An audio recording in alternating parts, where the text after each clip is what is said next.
Ladies and gentlemen, we do have a very special surprise for you right now. Just before we begin the third round, we have a kind of a halftime show.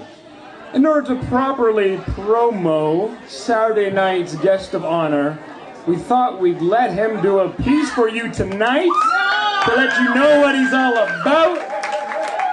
He's the only Canadian to win the U.S. National Championship. He's been on Vancouver Slam Teams more time than I have fingers.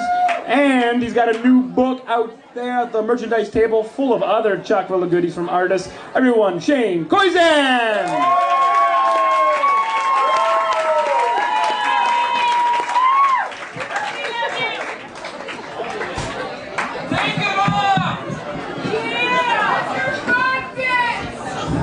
Somebody asked me to take it off.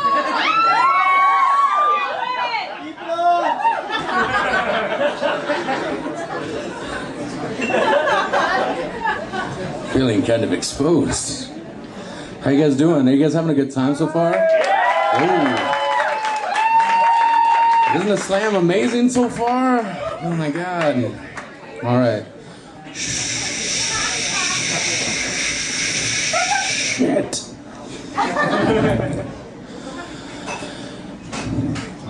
If I knew what I know now then, way back when we first met, I'd point to the sunset and say, I drew that for you.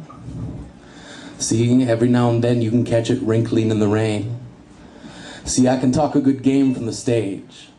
But if you want to gauge a romantic thing said, well, we're messing with the bed, the best I can give you is, oh my God, we're totally humping. I'm sorry. I'm sorry that I keep saying that I'm sorry. I know it's strange. Strange in a George W. Bush hasn't been assassinated yet kind of way. That I say I'm sorry for stupid shit and trivial things, and she sings the sweet logic that apologies should grow like trees, only able to bear fruit if its root is planted on the soil of genuine sincerity. And I somehow managed to parody each apology by speaking before every act, and the fact is, I'm not really sorry that I completely dig Degrassi. Because it was Yick and Arthur who got me through wet dreams and puberty. Lady, I don't expect you to understand the reference, but I've been into this shit ever since a casting director said, fuck physicality, give me some reality, give me kids who can't act and are ugly, they'll teach the world about beauty. Lady, I can relate to this. Because before I met you, I used to want to lock myself into a vault just to feel precious. But now with every kiss, hello, and goodbye, I feel a self-worth no banker can tally.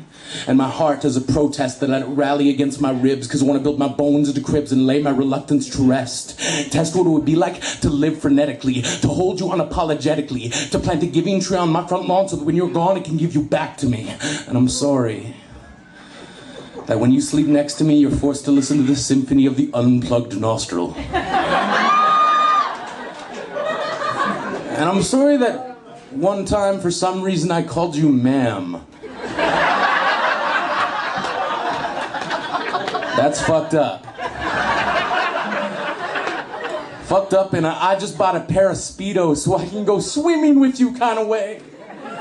And crazier than that is the fact that I'll play at being brave, because doubt is about as useful as a fire escape when you're trying to dodge a tidal wave. When you got no time to save anybody yourself, you better believe that you're worth it, and you're worth the time it takes to take the time to get to know you. We've managed to muddle through the awkward stages of I like you, do you like me, and when we both said yes, life became a multiple choice test. Not knowing anything, we became each other's best guess, and holding your hand is less like exploration and more like discovery. Lady, I don't have to study you to be sure. You're the choice I made before I knew what the other choices were. I'm like the best idea I'll ever have. I want you to occur to me daily, and I'm sorry that I want to kiss you every time you have something incredible to say, but you're beautiful, beautiful in a you kind of way. You're like the long lost vinyl of Louis Armstrong. I don't want to play you until I want to play you until I want to play you until it skips. I want to tell you a secret, and I want to listen with your lips. I want to put my hands on your hips like they were their final resting place. Then put that funeral under paper so you can trace their lifetime back to the fact that I'm more inclined to find a space in your heart to haunt for as long as you want me to. Lady, I'll rattle chains up and down the halls of you. And this isn't the greatest romance the world has ever seen. Let's face it, we've been making out to songs about breakup and heartache. But I've come to understand romance should be less like a flower and more like an earthquake. And I'm not saying that I want to shake cities to the ground. I'm not saying that I want the rubble that remains to become lost and found. We find the kind of tolerance it takes to rebuild in the face of tragedy, because I'm tired of living in a world that says people only come together when faced with catastrophe. I want you to want me to be the me you see when I'm free to be the me, the guy next to you. And as for romance, well, I want that too. I want to fall asleep next to you 100 times a night so I can know you 100 times better before we hit the daylight. And in spite of all of this, I also want amnesia, so that I can relive each kiss with a perfect newness that leaves me smashed in the arms of rapture. I want the sky to fracture under the impossible weight of an apology, because I'm sorry. I'm sorry that I want so much. I'm sorry that I've been using I'm sorry as a crutch to lean on for so long.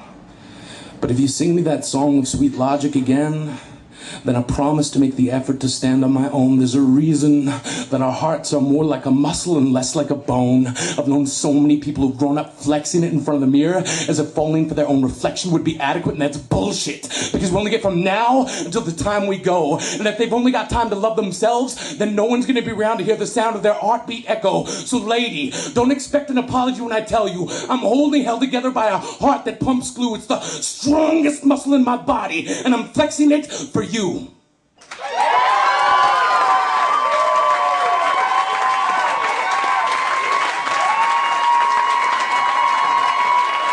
Oh yeah. Shane motherfucking Koyczan, everybody.